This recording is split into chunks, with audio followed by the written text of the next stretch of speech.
আমরা নতুন আমরা করি নিখিল বননন্দনে, ওষ্ঠে রাঙা হাসির রেখা জীবন জাগে স্পন্দনে। এখান থেকেই স্বপ্ন দেখার শুরু, এখান থেকেই উঠে আসে আগামী দিনের শিল্পী, এখান থেকেই ছড়িয়ে পড়ে ভালোবাসা আর দেশপ্রেমের আলো। দর্শক, সাদর আমন্ত্রণ বাংলাদেশ টেলিভিশনের পর্দায়। বাংলাদেশ টেলিভিশনের ঐতিহ্যবাহী আয়োজন নতুন কুড়ি এবার সেরা 10-এর মঞ্চে, এবং আজ দেশাত্মবোধক গান ক শাখার সেরা 10-এর পারফরমেন্স উপভোগ করছি আমরা, যেখানে সারা দেশ থেকে বাছাই হয়ে আসা সেরা 10 জন গাইবে সেই গান, যে গানে মিশে আছে মাটির গন্ধ, পতাকার সুর আর আগামী দিনের স্বপ্ন। দর্শক, পুরো আয়োজন জুড়ে আমি সোনিয়া রিফাত আছি আপনাদের সঙ্গে, এবং আমাদের সঙ্গে আছেন বাংলাদেশের সঙ্গীতাঙ্গনের শ্রদ্ধেয় এবং জনপ্রিয় মুখ, আমাদের সম্মানিত বিচারক মণ্ডলী। শুরুতে আমাদের সঙ্গে আছেন বাংলাদেশের জনপ্রিয় একজন কণ্ঠশিল্পী, গীতিকার, সুরকার এবং সঙ্গীত পরিচালক শ্রদ্ধেয় ইথুন বাবু। স্বাগত আপনাকে। দর্শক, আমাদের সঙ্গে আছেন বাংলাদেশের অত্যন্ত জনপ্রিয় একজন কণ্ঠশিল্পী, যার কণ্ঠে আমরা যেমন আধুনিক গান শুনতে ভালোবাসি, ঠিক তেমনি তার কণ্ঠে গাওয়া অসংখ্য গানে জনপ্রিয় হয়ে উঠেছে বাংলাদেশের বিভিন্ন চলচ্চিত্র। দর্শক, আমাদের সঙ্গে আছেন শ্রদ্ধেয় আবিদা সুলতানা ম্যাম। স্বাগত আপনাকে। দর্শক, আমাদের সঙ্গে আছেন বাংলাদেশের বিশিষ্ট একজন গীতিকার, সুরকার এবং জাতীয় চলচ্চিত্র পুরস্কার প্রাপ্ত সঙ্গীত পরিচালক শ্রদ্ধেয় মকসুদ জামিল মিন্টু। স্বাগত আপনাকে। দর্শক, আমাদের সঙ্গে আছেন বাংলাদেশের জনপ্রিয় একজন কণ্ঠশিল্পী, আমাদের ভীষণ প্রিয় এবং জাতীয় চলচ্চিত্র পুরস্কার প্রাপ্ত কণ্ঠশিল্পী নাজমুন মুনিরা ন্যান্সি। স্বাগত আপনাকে। দর্শক, আমাদের সঙ্গে আছেন বাংলাদেশের জনপ্রিয় একজন কণ্ঠশিল্পী, যার কণ্ঠে গাওয়া গানে অসংখ্য চলচ্চিত্র জনপ্রিয় হয়েছে এবং তিনি একজন গুণী অভিনয় শিল্পীও। আমাদের সঙ্গে আছেন শ্রদ্ধেয় খান আসিফুর রহমান আগুন। স্বাগত আপনাকে। দর্শক, এছাড়াও আমাদের সঙ্গে আছেন দেশ সেরা যন্ত্রশিল্পীরা। শুরুতেই আমাদের সঙ্গে আছেন সেতারে আছেন ফিরোজ খান। স্বাগত আপনাকে।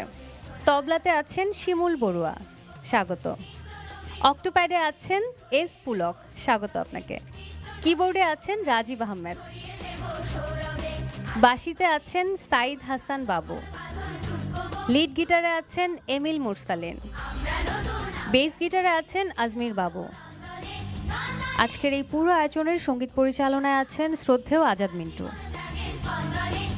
এবং বিচার কার্য সহযোগিতায় আছেন শিল্প নির্দেশক পান্না রানী ভদ্র। ছোট্ট একজন মানুষ, কিন্তু ইতিমধ্যে রপ্ত করে ফেলেছে নিজস্ব গায়কী ভঙ্গি। দর্শক, এবারে মঞ্চে আসছে তোজো মণ্ডল। তোজো, স্বাগত তোমাকে। তোজো, আগের রাউন্ডে তুমি তো দেশবন্দনার গান শুনিয়ে আমাদের সকলকে মুগ্ধ করেছিলে। আজকে কোন গানটা করছো? ওরে একতারা দোতারা আমার কোকিল কালো পাখি। আচ্ছা, চলো শুনি।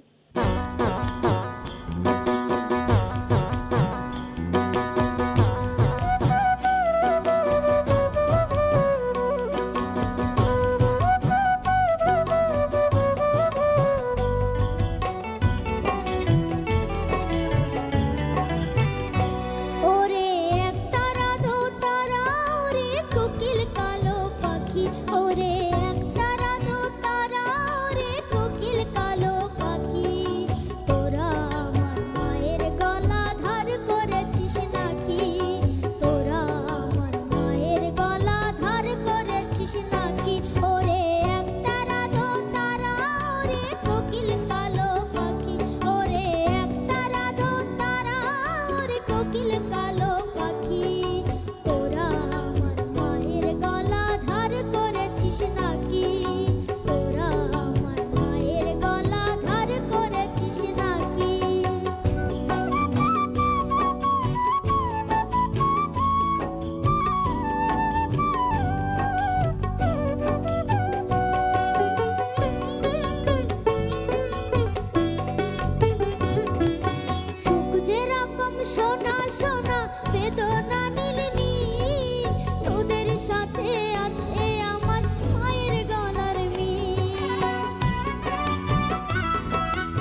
তোজো, এত চমৎকার করে গাইলে দেশকে তো নিশ্চয়ই খুব ভালোবাসো, তাই না?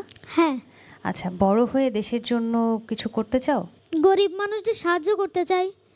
দেশে অন্যায় অবিচার হলে তার সুষ্ঠু। প্রতিবাদ করতে চাও, তাই তো? আচ্ছা তোজো, দারুণ করে বললে। এবারে দেখি বিজ্ঞ বিচারক মণ্ডলী কি বলছেন। মিন্টু ভাই। তোজো, আমার খুব ভালো লেগেছে, তুমি এত শক্তিশালী কণ্ঠ, এত সুন্দর পারফরমেন্স করে গাইলে, ড্রেসটাও পরেছো খুব সুন্দর। তোমার জন্য অনেক অনেক দোয়া। হ্যাঁ, থ্যাংক ইউ। ন্যান্সি আপু। তোজো, তুমি গিয়েছো খুবই সুন্দর, আমরা সবাই মুগ্ধ হয়ে শুনছিলাম। এবং তোমার বলিষ্ঠ কণ্ঠ এখনই এত ছোট বয়সে, একজন শিল্পীর তার শিল্পী পরিচয়টা তখনই ফুটে ওঠে যখন সে সব ধরনের গানেই কম বেশি পারদর্শী হয়। ঠিক আছে, ভালো থেকো। তোজো, তোমার নম্বর আমার হাতে চলে এসেছে এবং তুমি পেয়েছো 100-র মধ্যে 84.55।